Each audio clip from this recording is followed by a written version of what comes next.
Bonjour à tous, bienvenue dans un nouveau numéro de Faites le papier. Ce mercredi 9 juillet, direction les Sables d'Olonne avec justement le prix des Sables d'Olonne qui est à l'affiche. 16 concurrents âgés de 7 à 11 ans inclus n'ayant pas gagné 229 000 € en compétition et un recul de 25 mètres à 129 000 € s'affronteront sur la distance de 2775 mètres. On passe tout de suite à mes préférés. Mon favori se nomme Iron Jet. Le représentant de l'écurie Hunter Valley possède des lignes en béton. Il a conclu deuxième d'Inred en novembre 2024 et se classait troisième derrière Isofou Duchesne et Intouchable en octobre dernier. Avec désormais 2 courses dans les jambes, je crois qu'il peut mettre tout le monde d'accord. Je lui oppose Hold Up Dream qui avait battu un certain Hold Up des Ventes en mai dernier du côté de Laval, lequel a brillamment répété en s'imposant comme à la parade à Vincennes. Jugé sur cette sortie et associé à Benjamin Rochard, c'est une première chance.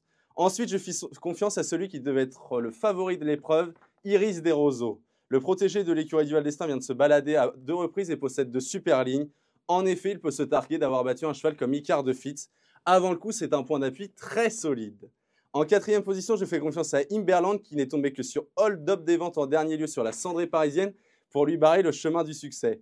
Sans doute encore plus performant sur piste plate et ayant déjà battu celui qui devrait être le favori de l'épreuve, Iris Desroseaux, il mérite beaucoup de crédit. En cinquième position, je fonce sur le premier atout de Stéphane Provost, Happy Hanover, qui a été bon pour s'imposer en dernier lieu à Lignières alors qu'il a dû effectuer le dernier tour de piste, le nez au vent. Il est revenu à son top niveau après un break d'environ 3-4 mois et a croisé le fer avec de bons éléments. Attention à lui. Enfin, le second atout du tandem Provost-Hanover complétera mon ticket. Lors de son avant-dernière tentative, il s'est classé deuxième derrière un superbe élément, Indy Dark. Sa dernière sortie est à effacer puisqu'il n'a pas bénéficié de bonnes circonstances de course. Attention à lui. Mon ticket en 6 chevaux avec le 11, 13, 15, 12, 14 et 16 pour un montant de 12 €. Un ticket que vous pourrez retrouver sur equidia.fr avec beaucoup plus d'informations pour affiner vos jeux. Bon jeu à tous!